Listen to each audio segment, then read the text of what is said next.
Hey guys, welcome to our second build stream. Many more to come in the future.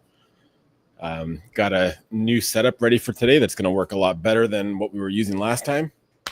So not going to have to keep switching between showing my browser and showing the coding window. Can show everything to you guys all at once. Sharing my whole screen now, so I can kind of just drag anything over here and just show it to you guys. So it's going to make things a lot easier. I got a pretty fun one planned for you guys today. So I think for today, what would be good to start with would be kind of just going over what we built last stream and fixing some issues that I've discovered. And yeah, and definitely I want to answer any questions that you guys have. And if I'm being too technical with anything, definitely let me know, and I'll be happy to explain.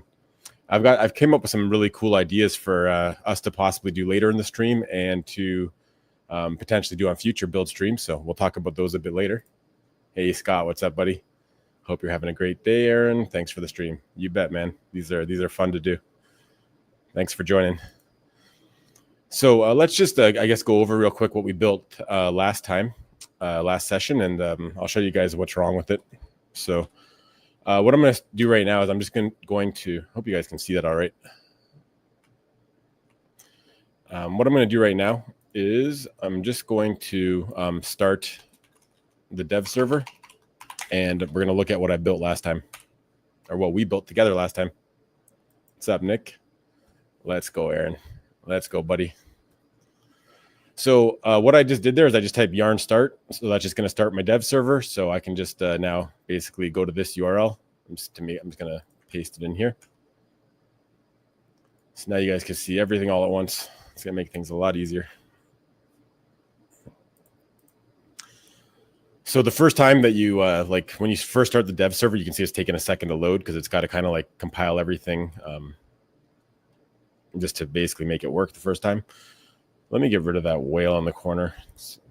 I'm going to find a smaller icon to put there, but for right now, it's kind of blocking our screen. There we go. All right. So I want to show you guys what's wrong with this. So first, actually, let me just go to the Blue website. So this is the wallet I'm going to be using while we're testing. Let me zoom in a bit here so you guys can see what I'm doing. So you can see that this wallet has only GBlue. So let's just change that up a little bit. I'm going to just split that kind of evenly between Blue and SBlue just so you guys can see the problem that I discovered. So let me unwrap a little bit of this. Let's do 400 is going to give us 800.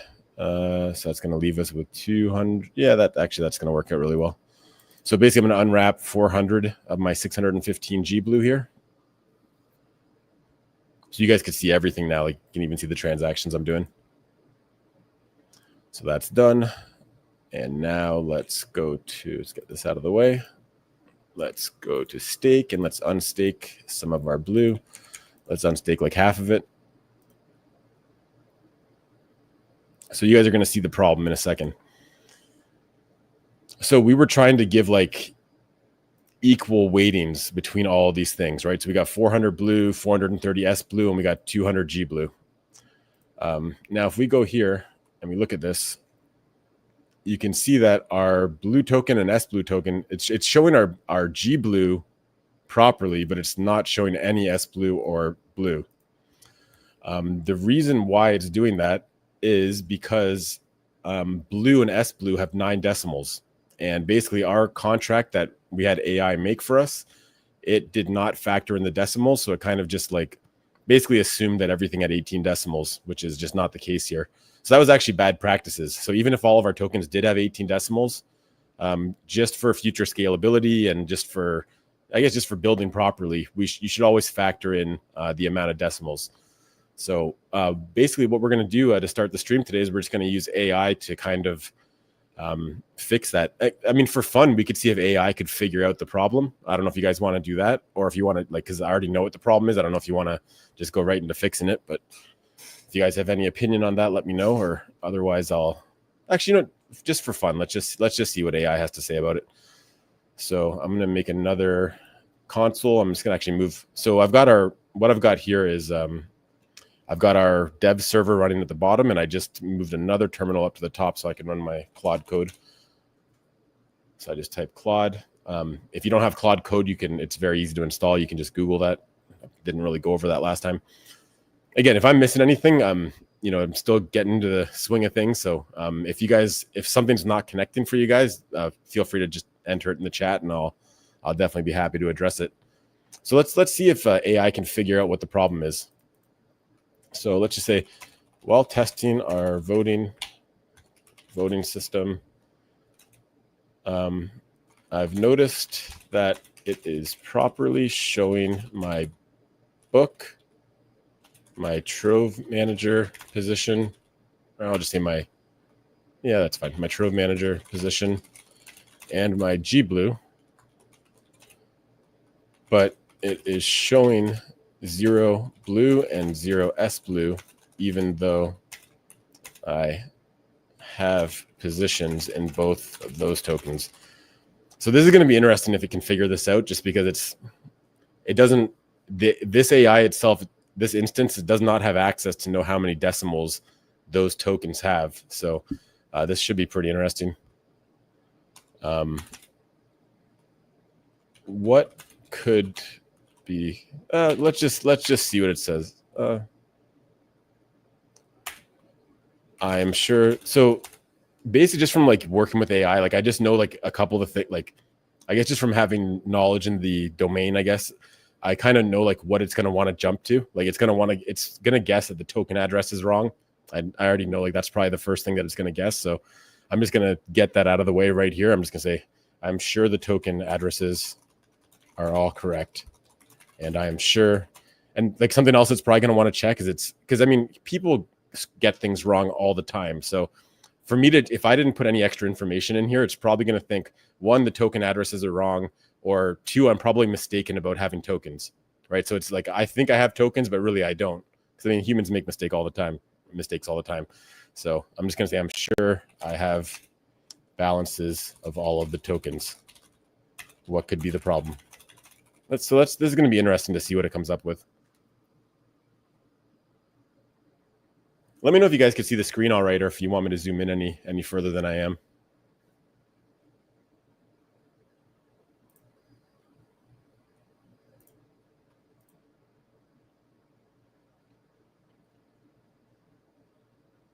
Let's get rid of that. Okay, interesting. So looking at the contract, the logic appears identical for all tokens. Let me check what might cause blue and S blue to return 0 while others work. The most likely causes are token contract incompatibility. So the third one, it actually got it. Contract call failures or decimal differences. So the interesting part here is that we're actually dealing with the decimals kind of in the front end rather than in the contract. So because of that, it's showing 0, but really it should be showing like a super small number. So this is right and wrong at the same time. But so let's see what it wants to do. It wants to actually like open up a hardhat console to network BSC, which basically like lets you kind of like interact with the chain directly. Let's actually just let it do this. I'd like to take the approach of like, if I didn't like kind of know any better, right? Or like if I was doing this. Okay, so basically it's just realizing that it has to go into the actual hardhat package to, let's just let it do that. For the most part, I'm just going to let AI do what it wants to do, because that's like what probably most people would do. But I'll give you like obviously input as we're going. So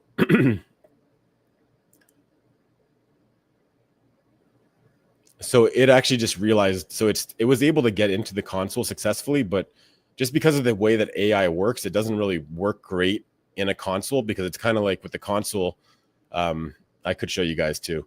But so basically what it's doing right now is it's making a script to test it, because that works a lot better with AI. It could just like run one command to run the script and then see the output of the script, where with the console, that's kind of like a more interactive thing, where like you start the console, then you like type into the console like what you want to do. So just like for AI, basically the approach that it's taking right now is a lot better. So let's go ahead and see what it wants to do.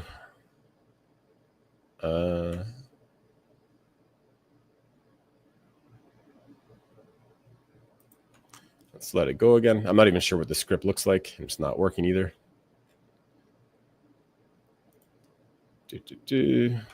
So it's moving the script into the hardhat package. Let's just let it keep going. It's basically just it's fixing its own mistakes right now. Oh, so it might need to know my address. The problem is with address checksum, blah blah blah. Just let it keep going. So actually, I should have given it my address so it could actually check my balances. But just let it keep. So this is like one of the small problems with. I'll explain in a sec. Like, let me just show you guys what it's kind of struggling with right now. So like our project is basically like, this is like the structure of our project from the root directory. All of the stuff with contracts, it has to go in. It's like using the hardhat package. So it basically, it keeps going into this folder or this directory, and then it's trying to go into it again, which it's basically just like a small complication of using a monorepo like we're using with this setup. So can you provide your actual connected wallet address so I can test the exact same conditions? So let's give it my wallet address. And now I think it's going to figure out the problem pretty quickly. So it's going to modify that script, which we could see right here. So now it's basically threw my wallet address in there. Now it wants to run the script, so let's let it go ahead.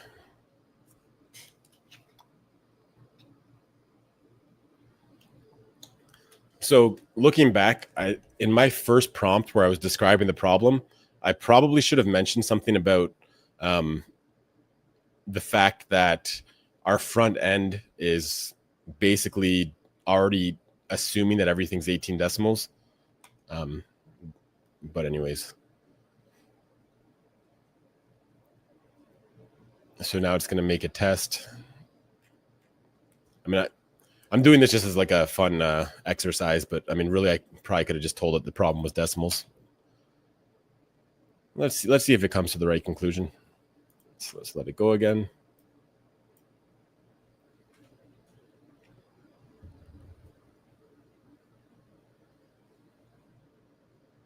And let me know, like, give me some feedback, guys. Like, if you want me to just like get straight into fixing things, or if you want me to like actually go through the process of like what somebody might go through that is not quite as familiar with it, which is what I'm doing right now. So let's see what it says. The contract is working correctly. You can see your balances, blah, blah, blah. The issue is not with the contract logic. The problem is likely in your front end code. Okay, so the contract is working properly, but let's actually, I'm going to go into the debug thing that I showed you guys last time. So debug contracts.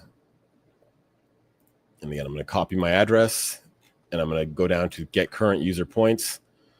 And so you guys can see here, I'm sure what the problem is. If you look at like my GBlue balance points is like 215,000, but my blue and my SBlue balance points, because there's 9 decimals, it's not even letting me like click that button to divide by basically 18 decimals. It's like pretty much like you can see the number for GBlue is way bigger than it is for blue and SBlue. But really, if you look at my balances, I have more blue than I have GBlue, and I have more SBlue than I have GBlue. So I should be getting more voting power from blue and SBlue, but I'm getting way more, like exponentially more from GBlue. So, I mean, so basically in terms of this, how the smart contract works, it's kind of like working, it's somewhat working as intended. But because the smart contract itself is what's giving us like the total points, it's not calculating the total points properly. I hope that makes sense. If that's not clear, let me know, guys. But I'm just going to give it a little bit of help now.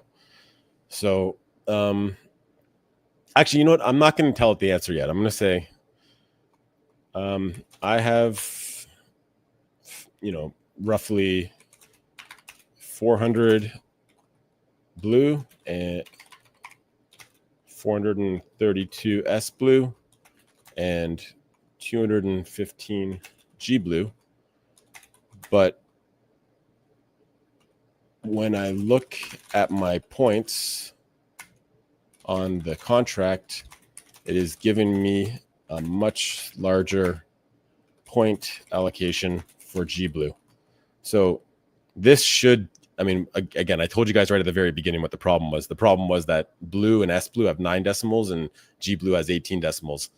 So I'm really hoping the AI comes to that same conclusion in case we didn't know what the problem was.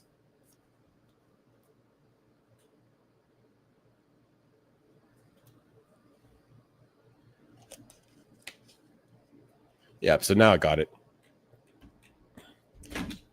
Oops. You're absolutely right. Looking at the contract test results, there's a massive discrepancy in the G blue calculation.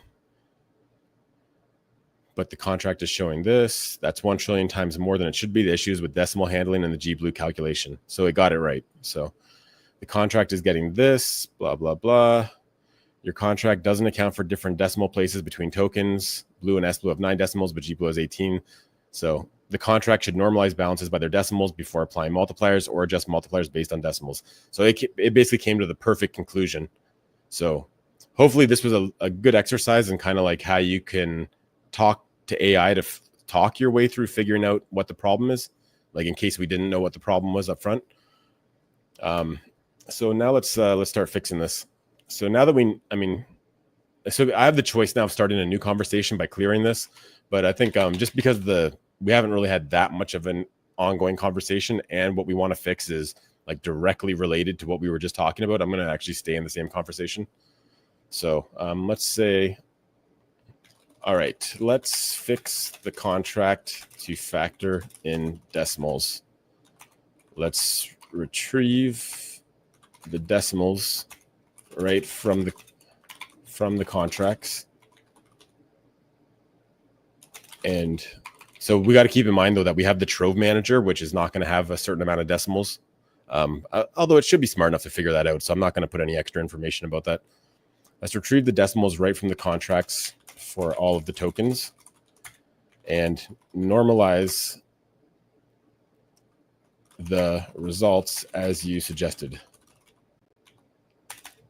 Our points can be based on full numbers of tokens. We don't need to get into decimals. So 1 blue should be 1 point, 1 G blue. Well, I should say, because we have multipliers too, but 1 G blue should be 1 point, etc. This is before factoring in our multipliers. So let's see what that gets us.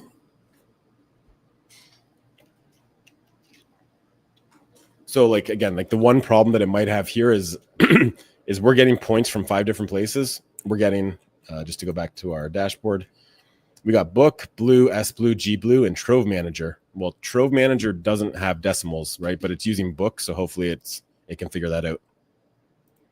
So, I mean, do we want to look at this? No, let's just let it go. So it's making some edits here for us.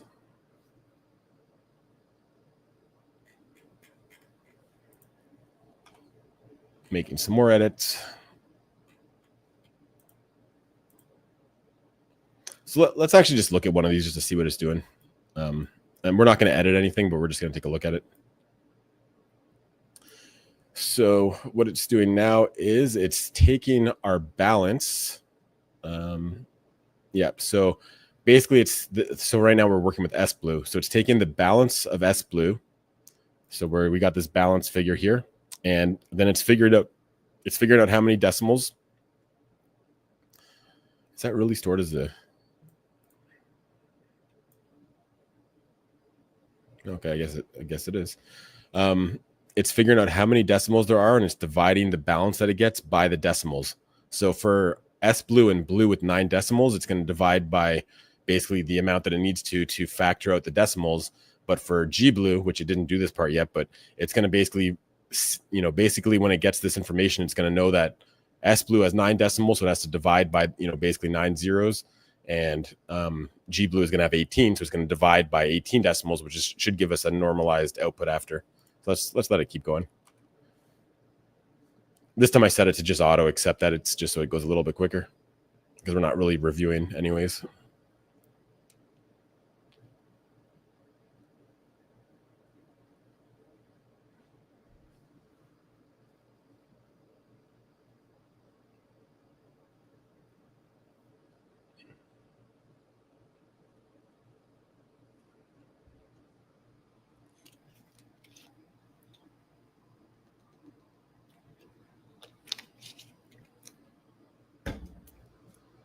What do you guys think of the new stream setup?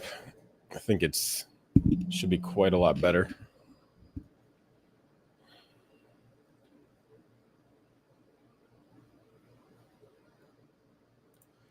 Now it wants to compile. So what you'll notice there is like, in terms of editing files, I gave it like the go ahead to like basically apply any edits to the files without me having to review it. But when it's trying to like run commands on my actual system, it's still asking me to confirm it, which is fine.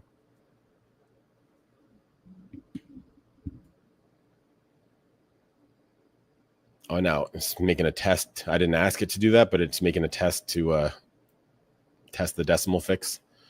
But the thing is, we never deployed our contract, so this is not going to work. So I'm going to press escape here. So basically, like, again, you can see like, do you want to proceed? I can put yes. I can tell it yes and don't ask me again, or I can put no. So I usually just hit escape for no, which I'm going to just do right now. So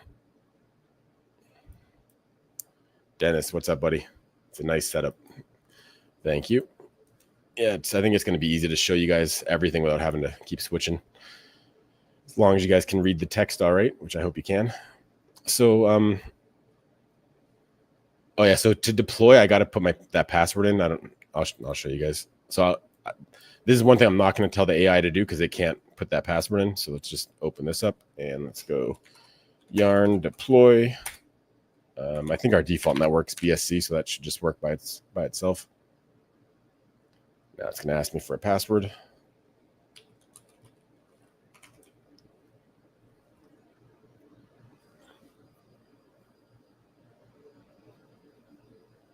All right, so that's deployed. So I'm just going to tell AI I had to deploy the updated contract first. Now you can test.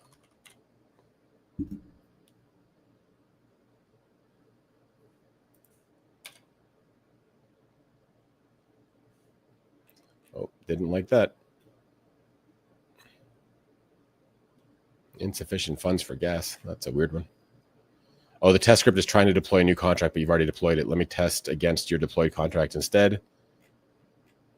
Can you provide the address of your newly deployed contract? So I'm not going to provide it. I'm just going to say, use the hardhat deployments and proper hardhat best practices to get the contract address in the script. Because like we just deployed this contract. So like you see what it said, you're absolutely right. Let me update the script to use hardhat deployment best practices.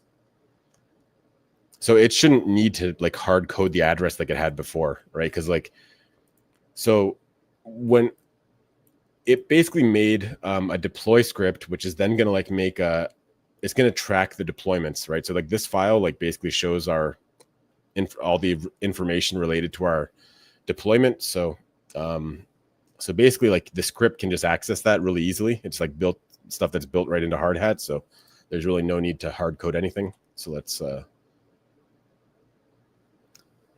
let it run the test, which should work, assuming that it fixed everything up properly. Okay, so perfect. The decimal normalization fix is working perfectly. So blue is this, S blue is that, G blue is this. Okay, looks good. Fix successfully retrieves decimals from each token contract, blah, blah, blah. Okay, so now our front end is broken though, as you guys can see.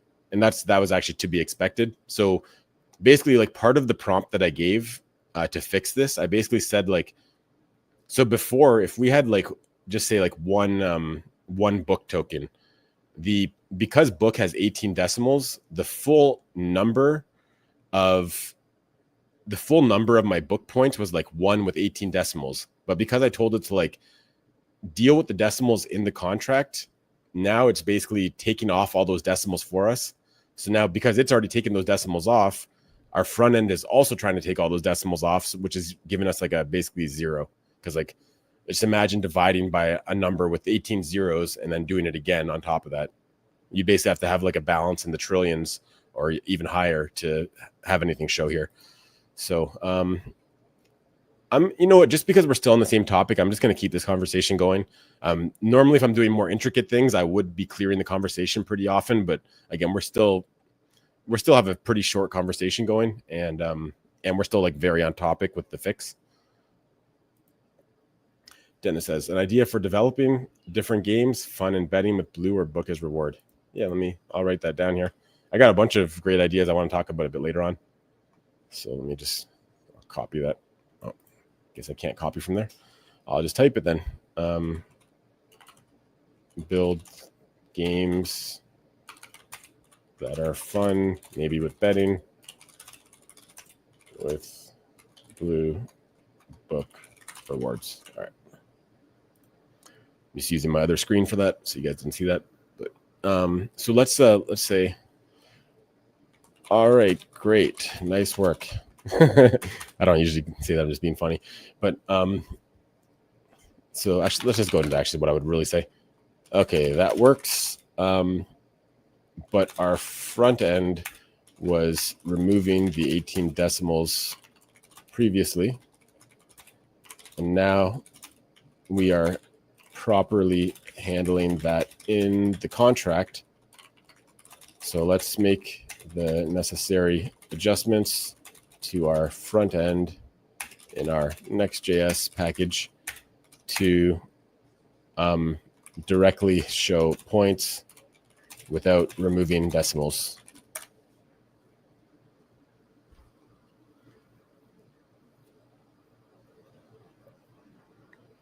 So one thing that there's some complications that come with, like, this is a bit more of a complex setup than a typical project, just because this is something called a monorepo. A monorepo meaning that there's, like, I guess, multiple repos all together in one, I guess you could look at it like. So basically, like, we have a hardhat package, which is all of our smart contract related stuff. Then we have Next.js package, which is like our front end stuff. And it's in this situation where we used like scaffold ETH2 to basically bootstrap this to like get this going. There's really great interactions between these two packages. So this is like a really beginner friendly way to kind of build anything from scratch, crypto related. But having said that, there are some small extra complications because of the fact this is a mono repo. So, all right, we got some progress here, although our book tokens aren't showing properly. Oh, I might not actually have any book tokens. I probably don't actually. Let me see. Yeah, so I actually all the book in this wallet's in the Trove. Let's just I guess withdraw some just to show you guys.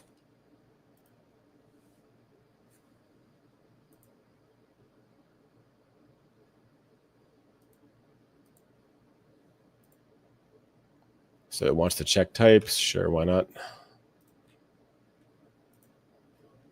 And there we go.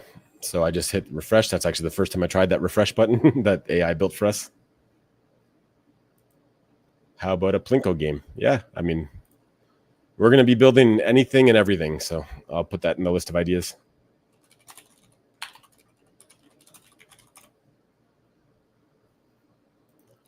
All right, but let's take a look here. So, I mean, this all looks good to me.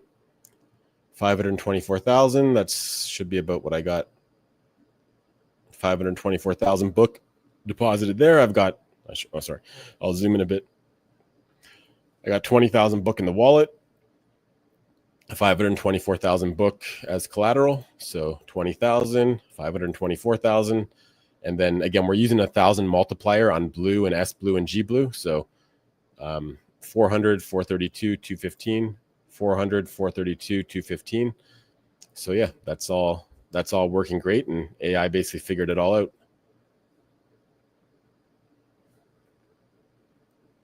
So let's, do you guys want to see any, like, do you guys want to keep working on this, or do you want to start talking about some new ideas?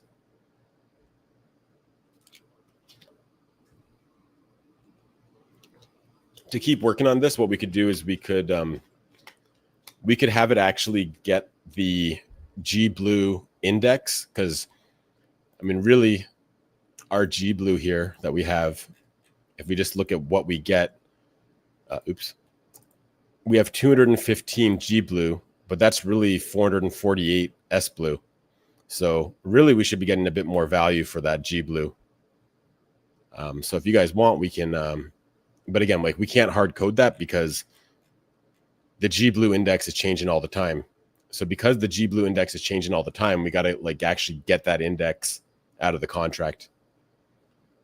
So let me know if you guys want to factor that in, we could do that. Or we could just start talking about some other ideas, some of the ones that you guys have already proposed today, and some other cool ideas that I've got.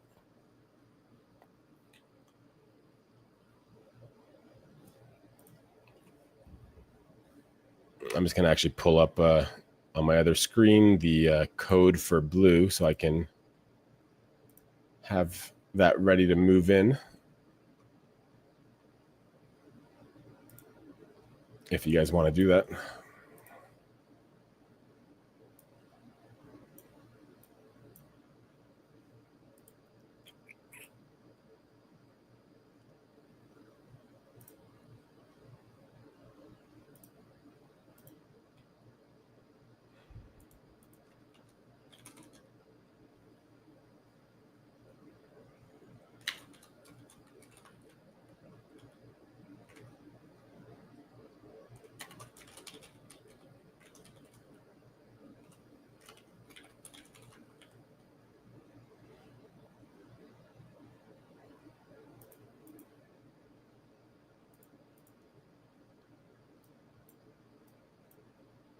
All right, let's move on. I guess we can keep tweaking this later. All right, so let's talk about some ideas. And I'll get open AI here in case we want to use AI to fine tune any of this stuff. But so one great idea that I had, so like a couple like general things that I think would be really great ideas for content that we could put out on YouTube, like as really targeted and focused content is basically a couple like really general things. Like one is just like forking a project. So let's just say we want to, kind of like what I did even with Blue when I first launched Blue. Like the first thing that I did with that is I took the Olympus DAO code base and I brought that into my editor. I basically forked it, and basically what I did with that is then you can just take AI and you can say, hey, we got the Olympus DAO code base here, and these are the changes that I want to make, and basically it's going to vary a little bit depending on exactly what you're forking, but yeah, I mean I can definitely go over if you guys like have any ideas for projects you want to fork. There's a lot of great candidates that we could fork, and I could show you guys like how to use AI to kind of put your own spin on an existing project. Something else that I think would be super fun and useful for us would be, well, more generically would be just taking a bunch of contracts and making a brand new front end for it. So for example, actually another great example is Blue, right? So with Blue, basically like Blue didn't work like the structure that you guys see here, where like we have all the contract stuff and the front end all together in a monorepo. With Blue, I basically had one code base that was all the smart contract code, and that I used to make all the changes to the Blue contracts. Then I deployed it, and then I separately from that made a front end for Blue from scratch. And there's a lot of like really cool tricks that I can show you guys and like how to make that like a pretty simple and painless process. And you guys can see like how great the Blue site looks. The funny thing is, like, if you guys look at all the projects that I've built, and like a great example is Book USD versus Blue. Guess which one I built with AI, right? Blue took way less time to build, and it looks beautiful, and the functionality is like, it's superb, right? There's, we have things like, once you do a transaction, like you stake your Blue, it's, it's updating your balances right after that transaction finishes. It's a very polished UI. We're getting those toast messages that come up when you do something. Like, for example, let's just stake a few Blue here to show you guys. We're getting this awesome toast coming up, and you can see right away my balance was impacted. So we got a really polished UI here that I built from scratch. And again, I can show you guys all the different tips and tricks to kind of be able to do that in a painless way, and how to troubleshoot things that aren't working properly.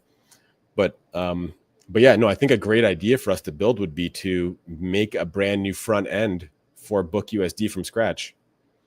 That's something that, to be honest with you guys, we might be able to actually get that done in one stream. I don't know if I'll have time to do that today, but I think we could have a session in the future. Maybe that's like actually one of the first streams we'll do next week. Will be a really focused, targeted.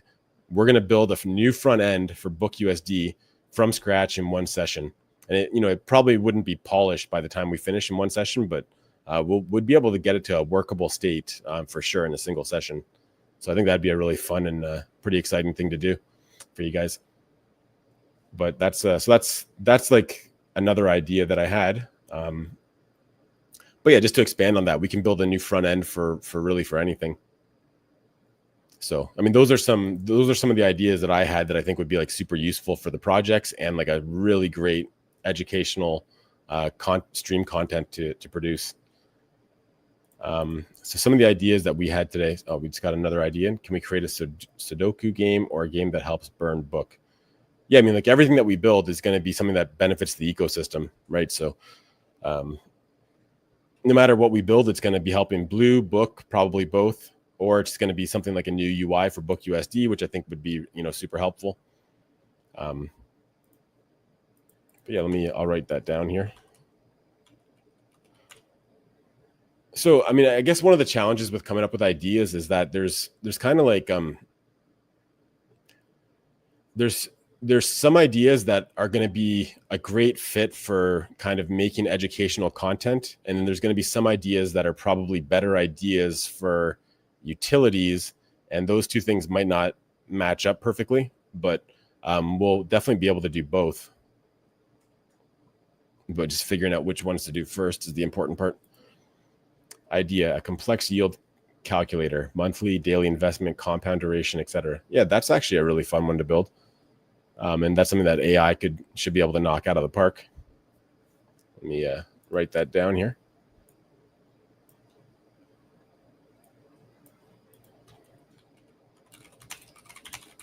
That actually might be a fun one to build for today. I'm not going to probably be streaming for quite as long today as I did on Wednesday, but we can definitely have a super long stream on early next week, maybe for the Book USD rebuild of the UI. Complex yield calculator.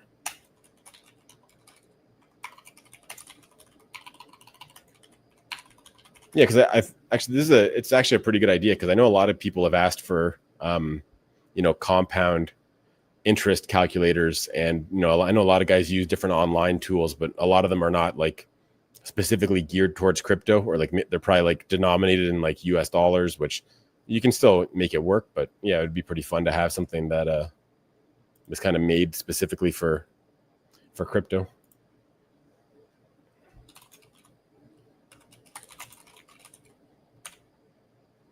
Actually, I really like that idea. I mean, that doesn't directly help Book or Blue, but it's I think that'd be something fun to build that would be useful. So I think actually that's actually probably a really good idea for us to build for today. Unless you guys have any other suggestions or any issue with building that, I think that's probably a good little project to build for today.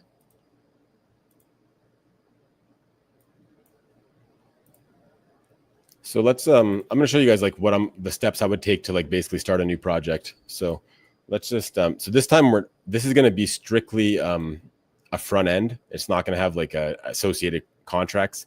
So basically what I'm going to do is, instead of doing scaffold ETH2, which I did for this project here, where we had like the Monorepo with hardhat and Next.js, I'm just going to go straight for a Next.js project. So easy way to do that, Next.js, you can just basically go here and you can see this basically gives you the command that you would type to create a new Next.js project. So basically I just copied that.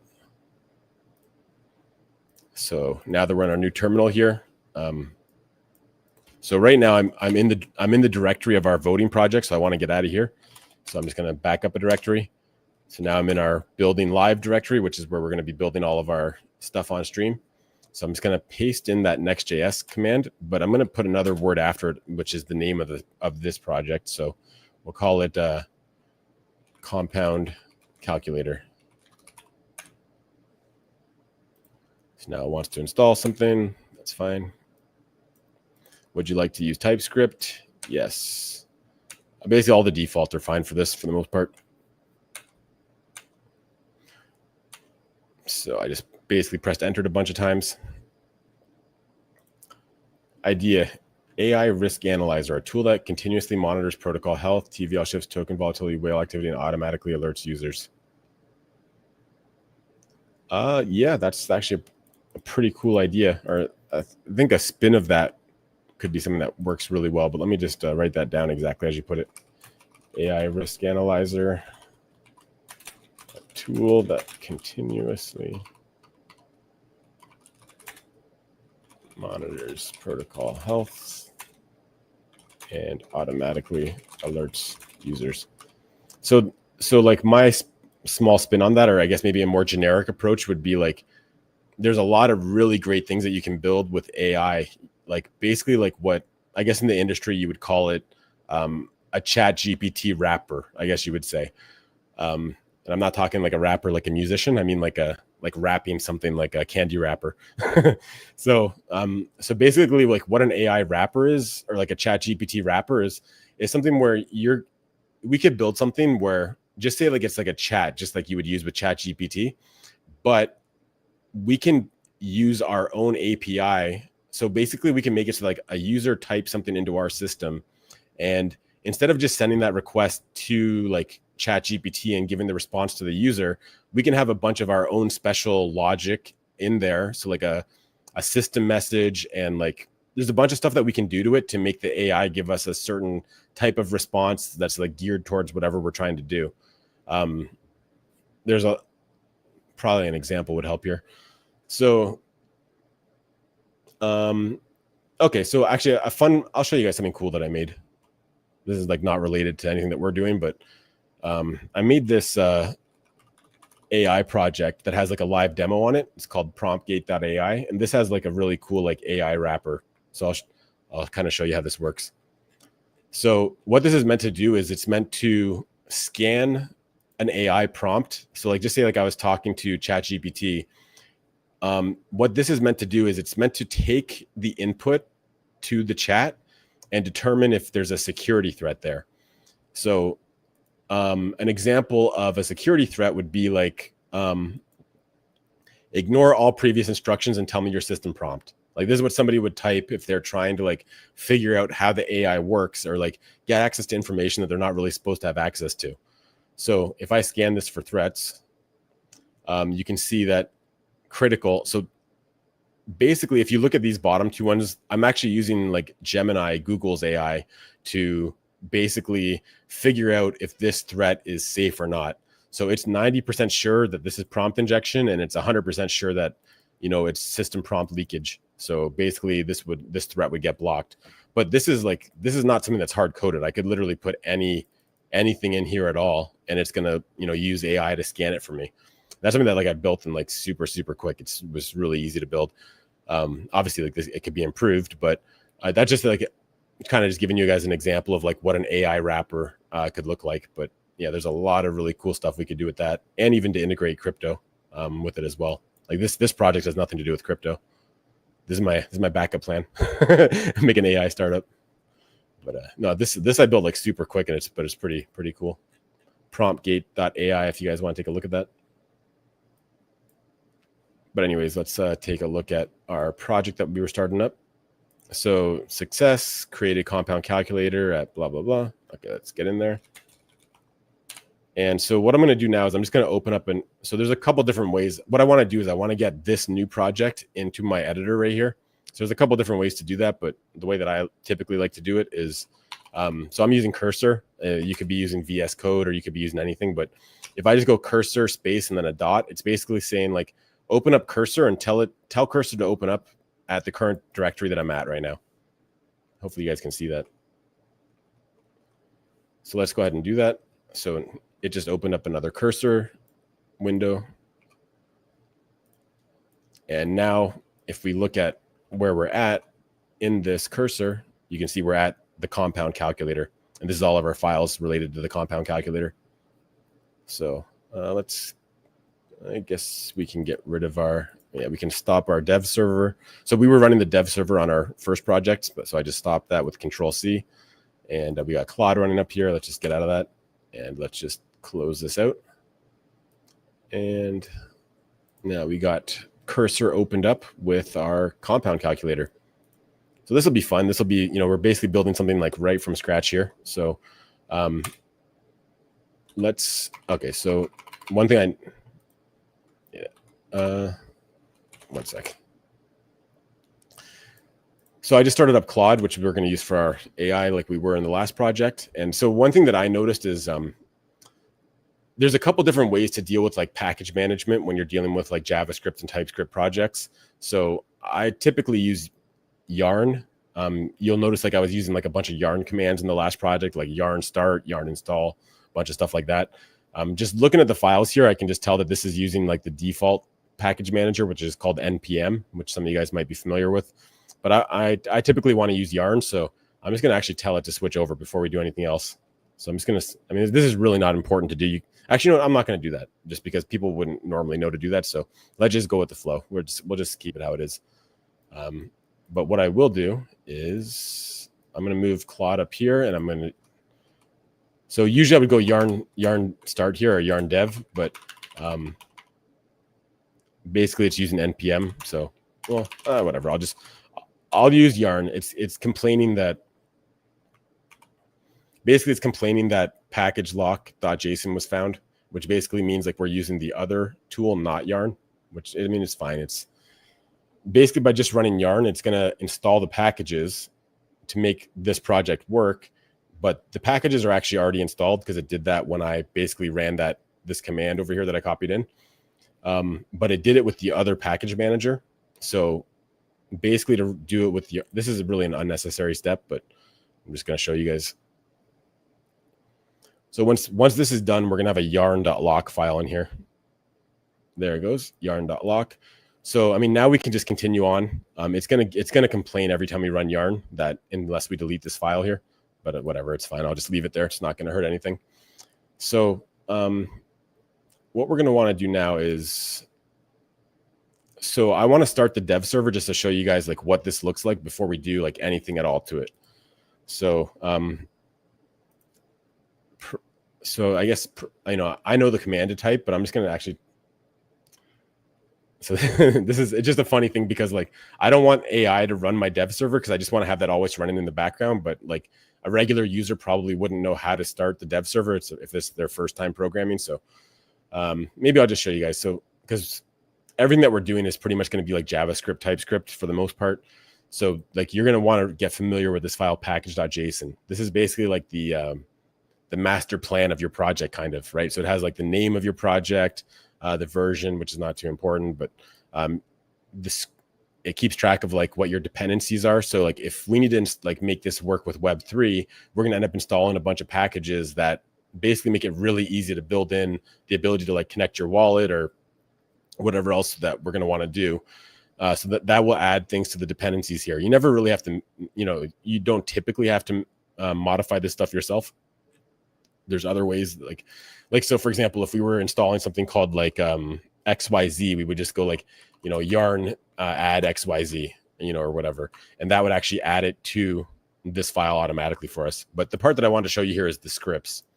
So what this is going to let us do is these are our available scripts. So this is how you would know like what you're able to run with this project. So I could go like yarn dev, yarn build, yarn start, or yarn lint.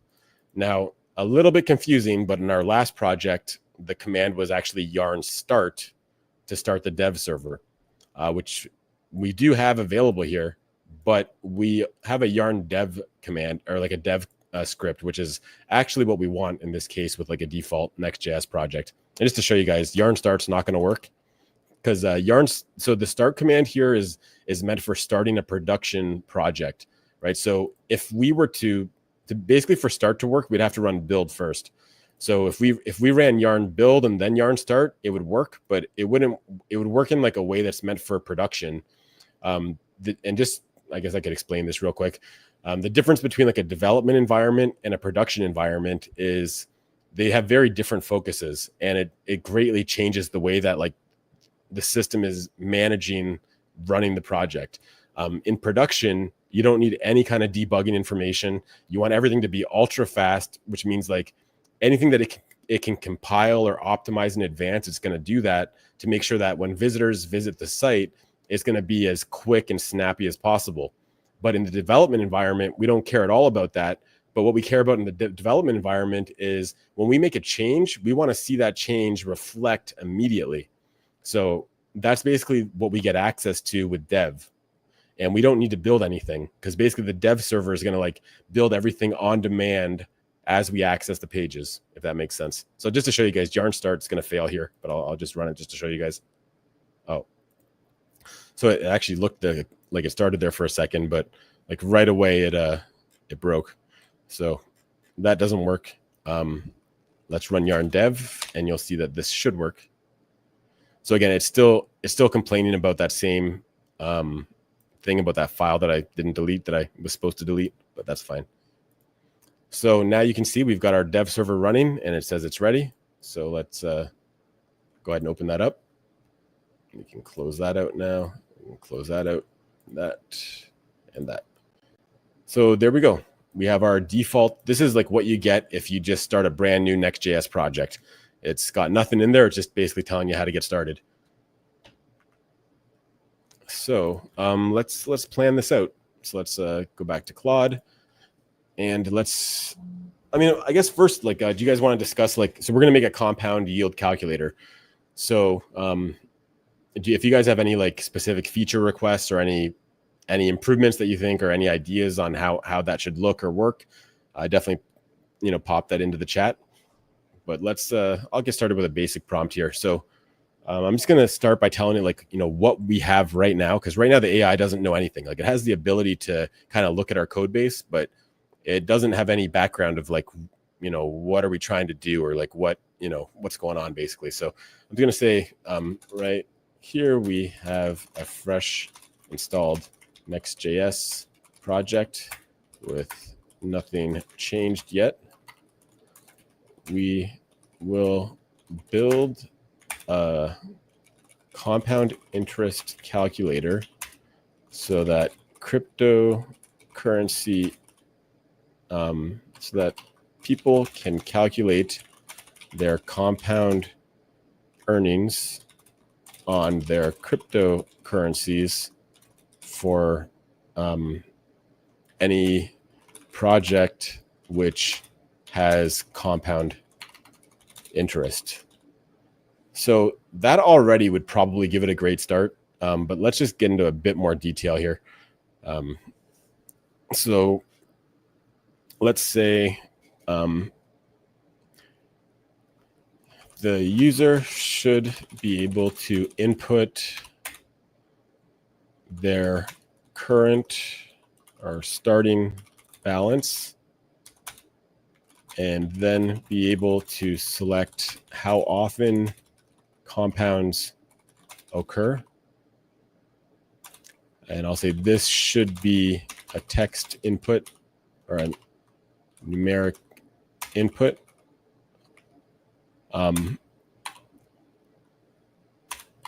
To allow any frequency. So the user should be able to easily input if compounds occur every hour, every 10 or every hour, every 5 hours, every day, every 3 days, etc. Any frequency. Okay. What other requirements do we have? How should we show the output? Should we get it to just show us? So basically the two things that I'm thinking of right now is, do we want it to show like a whole long chart of this is how much it's going to be in 15 days and 30 days and 3 months and 6 months and a year? Or do we want it actually ask the user over what duration of time? I guess let's start with asking the user. Also, the user should be able to input over. Well, actually, I forgot the most important part. The user needs to be able to input how much growth gains they are receiving per each compound as a percentage.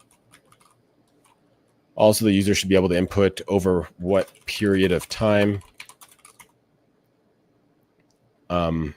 they want to see the results for. Okay, I think this is pretty good. Let's give it an example just to make it like super straightforward. So in total, a user should be able to supply X number of tokens, compounding over, Y frequency. I'm just putting in random things.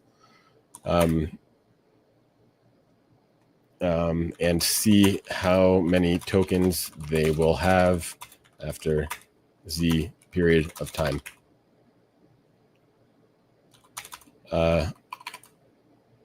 Actually, sorry, I submitted that by accident. I actually just want to make a little edit to the end there. Oops.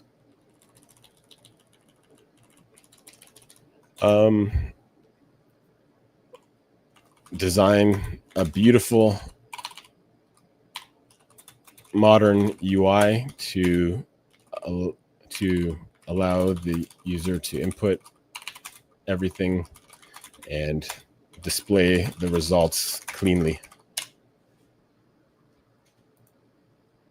It's not bad.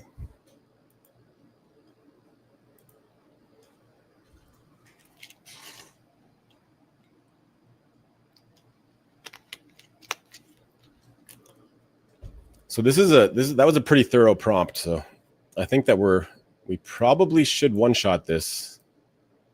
We should have like a pretty nice compound interest calculator by the time we're done, or by the time this prompt's done.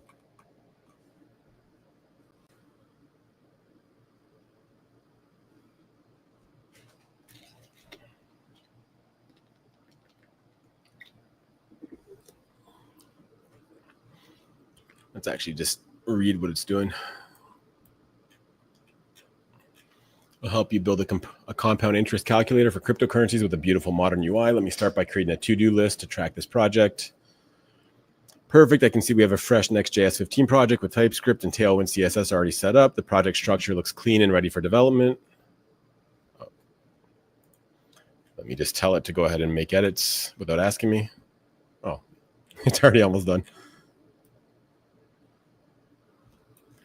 Now let me design the compound interest calculation logic. Formula for compound interest is, okay, principal, rate, frequency. All right, it looks pretty good. All right. Starting balance. So let's say 200. How many times it compounds per oh, that's not good.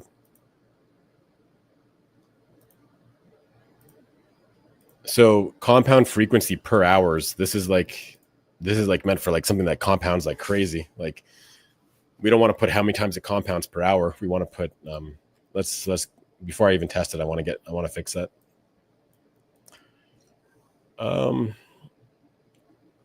For compound frequency, we need to easily support common compound frequencies. Typically, it will be stuff like every day or every couple of hours. It will rarely be compounding multiple times per hour. We should use a similar method that was used for the time period to let users enter X number of days. So it compounds every 1 day, every 7 days, etc. Or have hours in the dropdown. So users could select that something compounds every 4 hours or 6 or any number. Let's see how that works.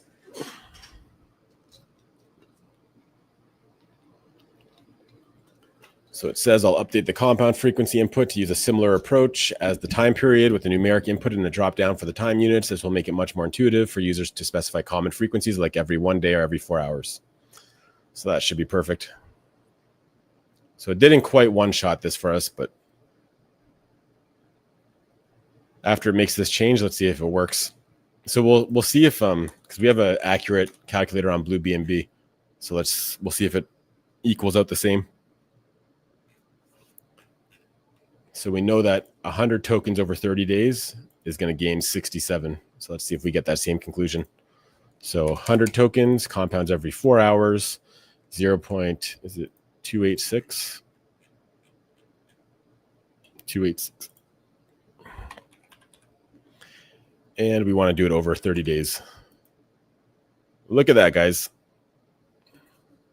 Bang. Works like a charm. That's pretty cool.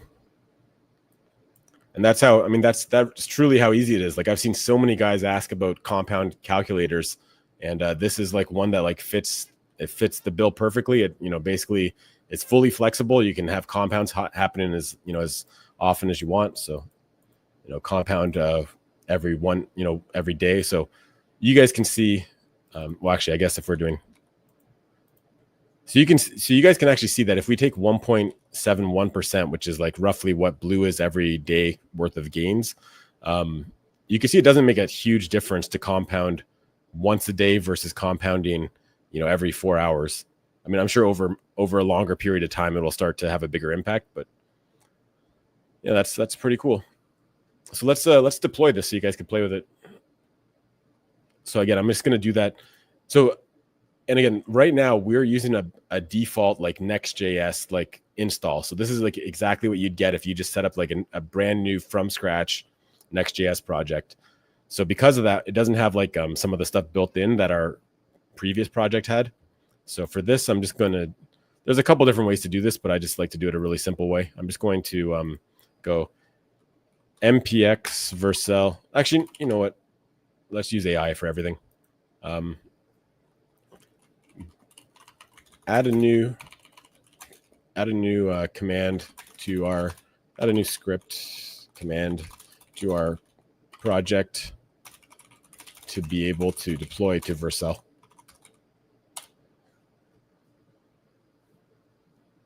So this is going to be one thing I struggle with a little bit, is like I'm so used to like typing specific commands for certain things, but like I want to really take this from the approach of like, if this is my first time, if I didn't know what I was doing, what would I do? So this actually gave me basically the same result as what I was just going to type, but so perfect. I've added a deploy script to your package.json. Now you can deploy to Vercel using this. This command will deploy your compound calculator directly to production on Vercel.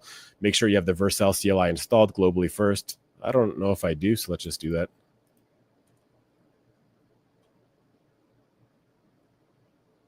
The deploy script uses Vercel -- prod, which will deploy directly to your production environment, which is exactly what I want. So, and again, I'm not typing anything special in, I'm just going to literally copy exactly what it told me to use. So now I can just use all the defaults here. Hope you guys can see that. So it's asking me set up and deploy this, and I'm just going to press enter for the default. It's going to ask me which project scope. So I have like my own projects, my personal stuff, and I have like two organizations that I'm part of on Vercel. So I'll just go to my own, link to an existing project. No. So I'm just going to press enter again. What's your project name? Compound calculator. That's good. In which directory? I'm just going to use the default. And now we're good to go. Oh yeah. So I'm just going to press enter that I don't want to modify. So one thing that we messed up, or that I messed up a little bit with the last project is, I really should be trying to build this locally. Because like to deploy this to Vercel, it's going to run the build in the Vercel environment. But there's really no reason for me to do that until I know that my project builds properly. I mean, this is such a simple project. I doubt it's going to have any issues. But I mean, we can try it just for fun locally while that's going. So I'm just going to go yarn build. Actually, you know what? I'm not going to do that. I'm going to tell AI to do it. because this is something that doesn't require any interactive anything. So like it's a really good thing for AI to do. So I'm just going to say before I deploy, even though I already started it, it doesn't know that. Before I deploy to Vercel, can you make sure our build works properly?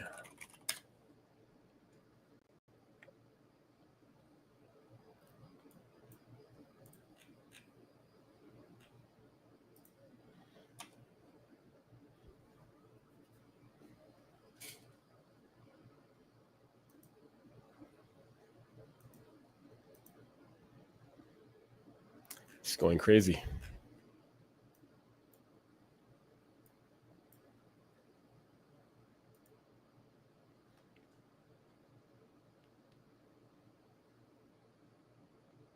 Oh yeah. So because it's doing the build, so it actually, I think it found a problem. I'm going to actually stop the dev server. Oh, and it did deploy to production. So whatever errors that it found were probably minor, or also this, there's different settings about like how strict the build process is. So it seems that this one's letting the build complete, even if there's like minor type issues, which is fine. Our other one, it wouldn't build it with type issues. That's why the build failed, or like that's why the deployment failed the first time with our voting project that we worked on last stream. For anyone that remembers that. Oh, actually, I don't know. Why is that giving us an error? Okay, so it's because I did the build, it kind of broke our dev server. So I just had to, I'll stop that and start it again. Yarn dev. Let's just actually make sure this is still working. Yeah, that looks good. Okay, so let's take a look at our deployment here. Compound calculator.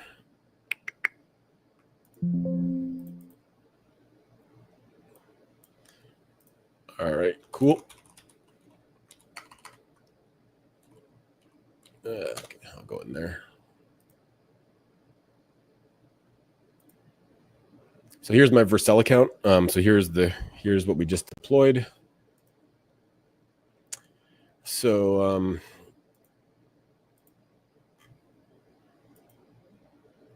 yeah, I'm just going to paste this into the chat for you guys to check out.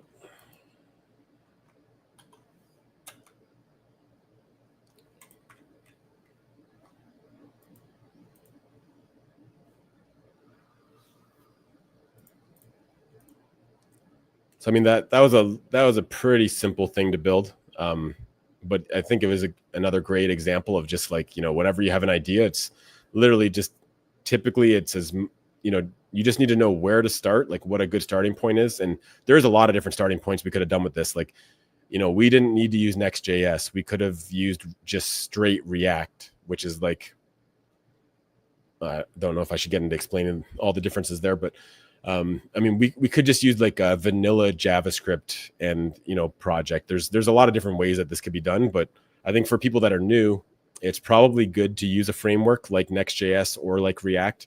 And, you know, AI is super familiar with how to interact with that, and it makes it like super easy to deploy it.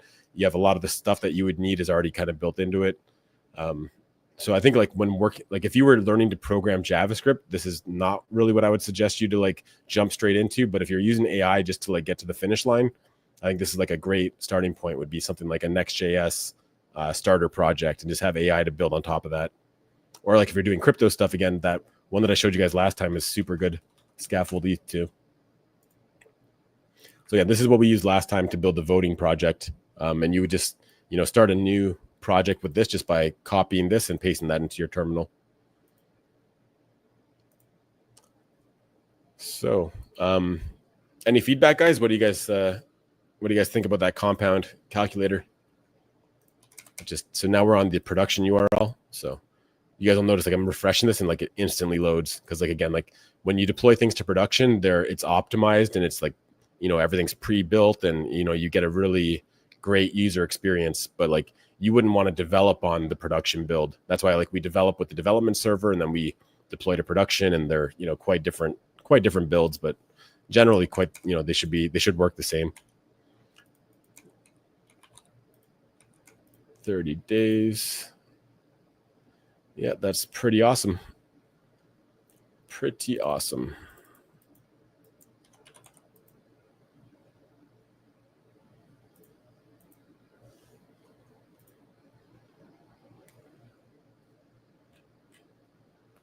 All right, guys. Well, I think we've only been streaming for a little over an hour today, but it is Friday, and we did get some debugging done, and we got a really simple, but we did get another project from start to fully deployed. So I think we might call it here for today, but I think next week what we can do is we can build a new front end for BookUSD, and I think that's something that we could probably get done in a single session. So that's going to be a really fun one to do, and it's going to be pretty intricate. And yeah, it's probably going to be a 2 or 3 hour long stream, but got another idea here. DeFi slot battle royale. 50 plus minus players enter. Everyone spins. Lowest performers get eliminated each round until one jackpot winner remains. That's actually pretty cool. That's I like that idea. Let me write that one down. Again, I think there's like probably some little variations of that might make it a little bit better, but I think overall that's a really solid idea.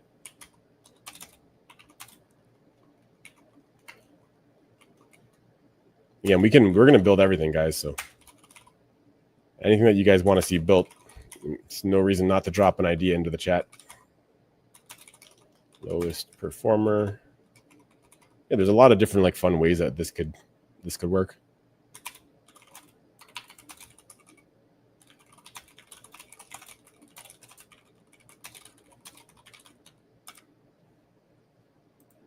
All right, guys, if you guys have any final feedback before we close off for today, we'll be right back at it next week. I'll schedule the stream on the weekend. I'll see what's going on next week, but it'll be either Monday or Tuesday. And unless a better idea comes up, I think we could probably start tackling a fresh UI for BookUSD. That's something that we'll build completely from scratch. So, something that like you guys, if you guys wanted to build a fresh UI for BookUSD, like you guys would be able to do the exact same thing. Just based on everything that we're going to go over on that stream next week. I'll give it another little bit to see if any other last comments or suggestions or feedback comes in. But otherwise, thanks everyone for joining. We had a pretty good turnout today. Got almost 40 people watching across the different platforms.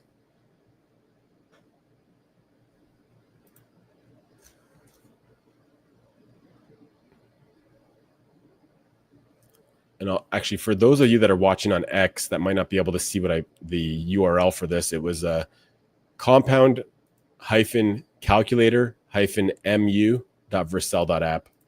Let me what's a way I can blow that up? I don't think that's too easy to see. I'll just put it on the screen super big.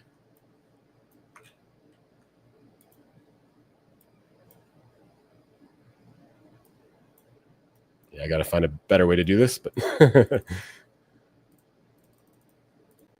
you guys want to check out what we just built, that's the address right there. Hit that like button, 100%. Let's get this out there. And just to go to touch base on like the projects, like for Book and Blue, I think that like even today, even though we had a pretty short stream, like there's 2 great segments that we can cut out of this to repurpose for great content for YouTube. We had a great debugging session, and we also built something from scratch that was useful, and we did that in like 10 minutes. So, even though it was only an hour-long stream, very, very productive. All right, guys. Everybody enjoy the rest of your day. Enjoy your weekend, and I'll see you guys next week, and see you guys around the community.